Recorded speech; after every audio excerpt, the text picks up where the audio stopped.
Ivoirien, Ivoirienne, bonjour. Citoyen lambda, bonjour. Toi mon frère, toi ma soeur, toi mon compatriote, toi ma compatriote. Toi qui as les mêmes racines que moi. Toi qui as les mêmes ancêtres que moi. Même si je viens de Fresco et que tu viens de Wangolo. Même si je viens de Fresco et que tu viens de Touba. Tu viens de Bundiali. Tu viens de Mankono. Tu viens d'Agnibilekro.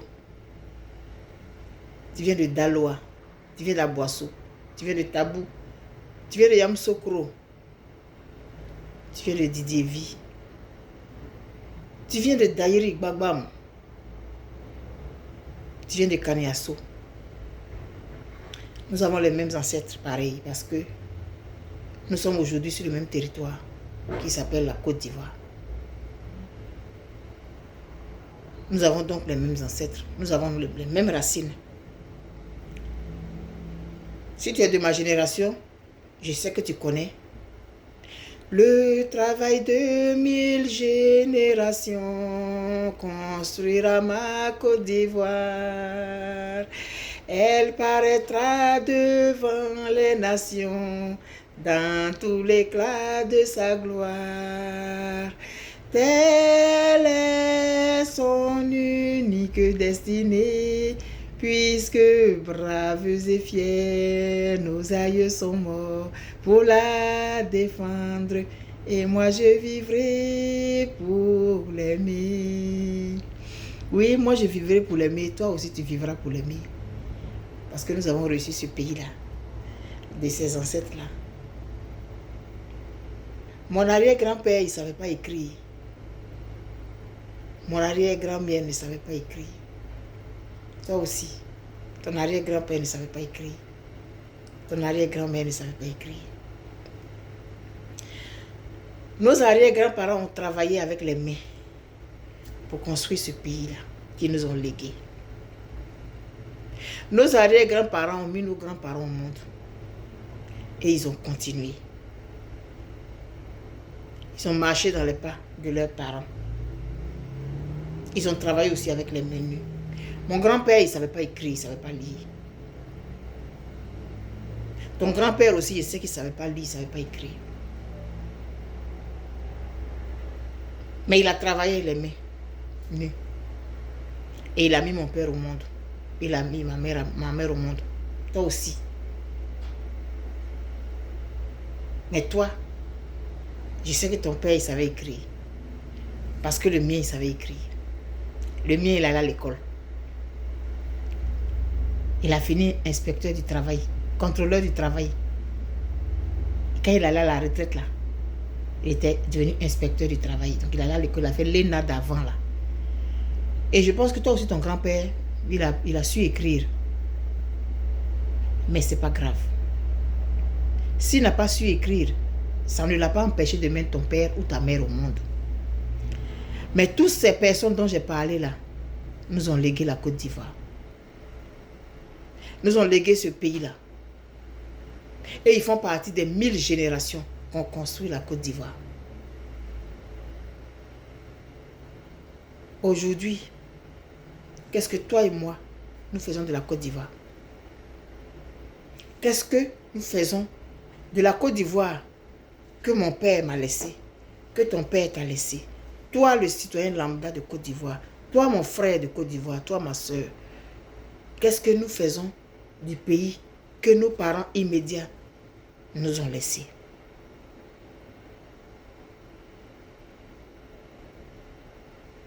Mon père m'a laissé un pays parce que mon père est mort en 89. Avant toute cette mascarade appelée multipartisme.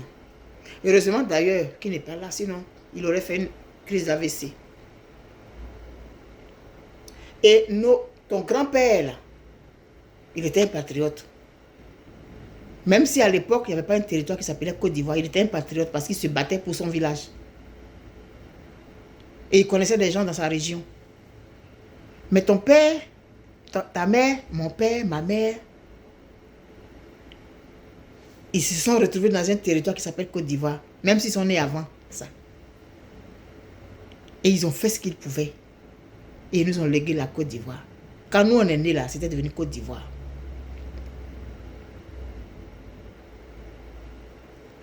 Parce que parmi mes grands frères et grandes sœurs, il y en a qui sont nés avant que la Côte d'Ivoire ne soit un territoire officiel. Et parmi mes grands frères et grandes sœurs, il y en a qui sont nés après 1960. Mais nous qui sommes nés de cette génération-là, c'est-à-dire mes grands frères qui sont descendus de mon père, là, qu'est-ce que nous avons fait de la Côte d'Ivoire que nous avons reçu sans lutte, que nous avons reçu gratuitement, simplement par héritage, simplement par naissance? Qu'est-ce que nous avons fait de cette Côte d'Ivoire-là aujourd'hui? Nous avons fait de la Côte d'Ivoire ce que nous voyons aujourd'hui. Bafoué, humilié, sali, vilipendé, piétiné. C'est cette Côte d'Ivoire-là que nous avons reçue là. C'est elle aujourd'hui que nous avons là. Cette Côte d'Ivoire qu'on voit là, c'est la Côte d'Ivoire que nous avons créée. Mon arrière-grand-père n'était pas membre d'un parti politique. Il ne connaissait pas ça. Mon grand-père n'était pas dans un parti politique. Mon père non plus. Ce qui est sûr, à leur époque là, il y avait eu un multipartisme au début. Il y avait un parti progressiste. Mon père a milité dans ça. C'était naissant là. Et puis après, on n'a plus entendu parler de ça. Jusqu'à ce que ça revienne en 90. Qu'est-ce que nous avons fait de notre pays? Qu'est-ce que nous avons fait de ce trésor que nous avons reçu? Qu'est-ce que nous avons fait de l'héritage que nous avons reçu de nos parents? Sans lutte. On n'a rien fait. On a reçu ce pays simplement par la naissance. Qu'est-ce que nous en faisons aujourd'hui? Qu'est-ce que nous faisons de la Côte d'Ivoire là? Cette Côte d'Ivoire, à l'époque, qui était un label, qui était un nom, qui était une marque.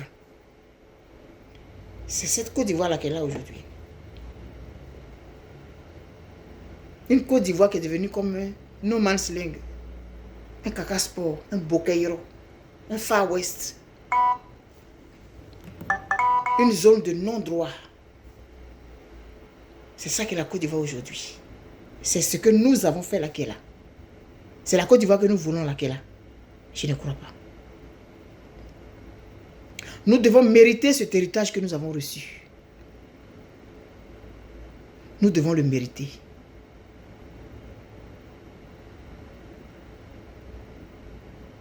Ceux qui sont aujourd'hui à la tête des partis politiques là,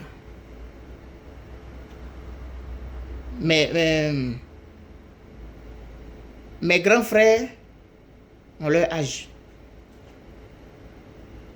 Ma soeur aînée, qui est décédée père son âme, elle est née en 47. Le président Gbagbo est né en 45. Donc si mon père avait fait sa fille plus tôt, elle aurait eu l'âge du président Gbagbo. Il peut me mettre au monde, mais il a l'âge de mes grands frères et grandes sœurs. Donc je peux considérer que, en gros, nous sommes de la même génération là. Qu'est-ce que nous avons fait de la Côte d'Ivoire? Qu'est-ce que nous avons fait de cette Côte d'Ivoire que Malou Gras m'a laissé? Mon grand-père, Malou Gras, l'a laissé à mon père, Grataka. Et mon père aussi m'a laissé. C'est quoi? Qu'est-ce que j'ai fait de cette Côte d'Ivoire? Pose-toi les mêmes questions avec les noms de ton grand-père, de ton père, de ta mère, de ta grand-mère. C'est la Côte d'Ivoire qui nous ont laissé là, qu'elle a là. Ils étaient analphabètes. Mon arrière-grand-père, mon grand-père, ils étaient analphabètes. Mais ils nous ont laissé un pays. Et aujourd'hui, nous avons les grands diplômes. Nous avons fait des études. Voilà le pays que nous allons laisser à nos enfants. Nous, les lettrés. Voilà le pays que nous allons laisser à nos enfants. Nous foulons aux pieds cet héritage que nous avons reçu. Mais je veux te parler je veux te dire que rien n'est perdu. Rien n'est perdu. Parce qu'il y a des peuples avant nous qui ont vécu pire que ce que nous vivons là. Mais aujourd'hui, ils sont devant. La Chine a subi le Japon. Hein. Voilà la Chine aujourd'hui. Donc, on est capable, à un moment donné, de nous relever.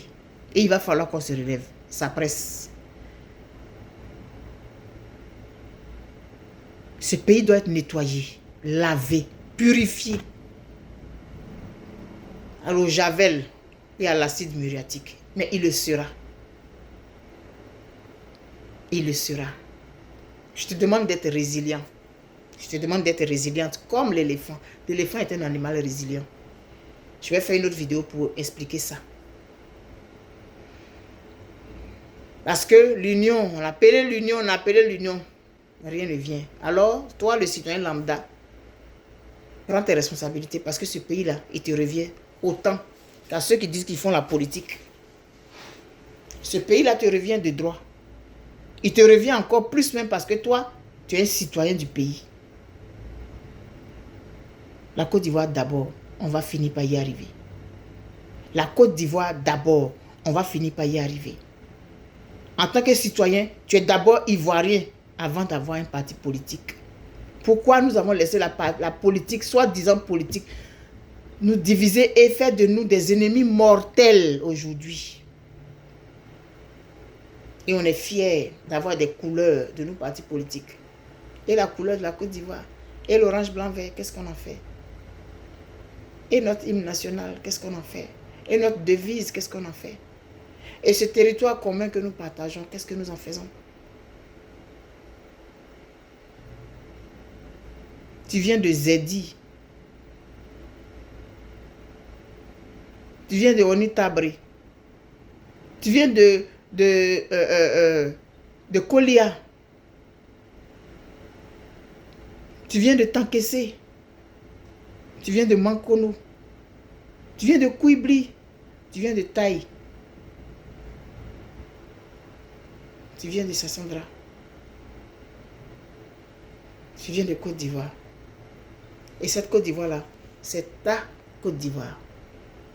Cette Côte d'Ivoire-là, c'est ta Côte d'Ivoire. Elle a été assez humiliée, elle a été assez rabaissée, elle a été assez vilipendée, elle a été assez piétinée. Que ta résilience te dise que la Côte d'Ivoire, tu vas la récupérer. Mais bien sûr, nous allons la récupérer.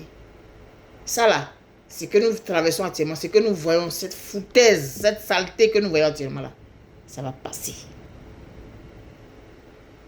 Ceux qui seront vivants verront. Mais elle passera.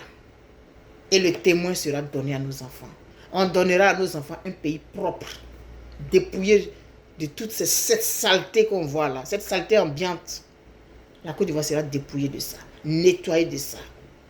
Oui, parce que c'est pas fini. Hein. Ça ne peut pas finir comme ça. À un moment donné, il va falloir que toi, tu me regardes en tant que ta soeur ivoirienne. Et non en tant qu'un militant d'un parti politique. De toutes les façons, je ne suis d'aucun parti politique et je ne suis pas intéressé. Parce que c'est des choses qui divisent. Simplement parce que nous n'avons pas compris c'est quoi un parti politique. Nous sommes des claniques. Nous sommes des gens de tribus. Ce n'est pas une injure. Faisons de la Côte d'Ivoire une nation. Que ces événements que nous traversons aujourd'hui fassent que nous comprenions que nous n'avons que la Côte d'Ivoire. Aujourd'hui, nous qui gémissons là, nous sommes nombreux. Nous sommes plus nombreux que ceux qui festoient. Ceux qui gémissent là, en silence et qui ne veulent même pas qu'on entende leur gémissement. Ils sont plus nombreux que ceux qui festoient et qui ricanent actuellement. Malheureusement, il y a plein de natifs de la Côte d'Ivoire qui ricanent aujourd'hui, puis qui festoient, qui pètent, qui rotent. Nous allons la récupérer, cette Côte d'Ivoire. Oui, nous allons la récupérer. Et il va falloir qu'on réécrive cette constitution-là, selon nos paradigmes. Il faudrait que nous nous tenions la main pour que nous puissions construire notre pays là.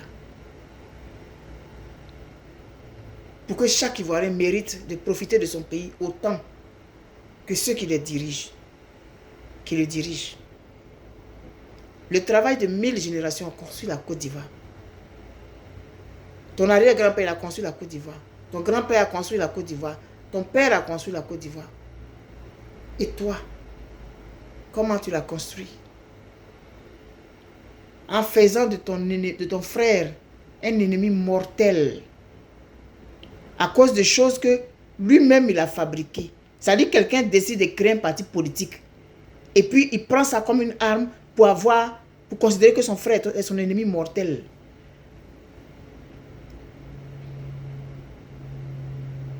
C'est toi qui décides de créer un parti politique. C'est toi qui décides d'aller militer. C'est toi qui décides de considérer que ton frère est ton ennemi mortel. Et c'est dans ça que nous sommes aujourd'hui.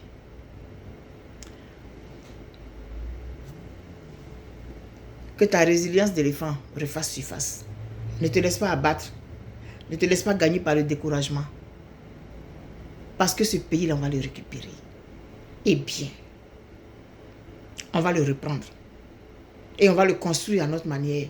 On va le construire émotionnellement, spirituellement, socialement. Selon la façon dont nous sommes nombreux et divers en même temps. La Côte d'Ivoire doit être l'unicité dans la diversité. On appelle ça ici... comment on appelle ça ici? Oh, j'oublie le nom, désolé. C'est Nzassa, on appelle ça Nzassa chez nous généralement, mais moi chez moi on appelle ça pati pati. C'est différents morceaux, différents qu'on prend et puis on fait un pagne. Que la Côte d'Ivoire devienne ça. Et elle va le devenir. Avec ce qu'on a traversé, on va le devenir. On n'a pas le choix de penser à notre pays d'abord, à un moment donné. Oui. Et on va le récupérer. Et il va être nettoyé. Et puis tout ça là, on va prendre ça et on va mettre dans la poubelle. Et puis on va fermer. Parce que la Côte d'Ivoire est revêtue d'or. Oui. Parce que le travail de 1000 générations construira ma Côte d'Ivoire. Elle paraîtra devant les nations dans tout l'éclat de sa gloire. Telle est son unique destinée, puisque braves et fiers, nos aïeux sont morts pour la défendre, et nous vivrons pour l'aimer. Oui, nous allons vivre pour nous aimer aussi. Bonjour.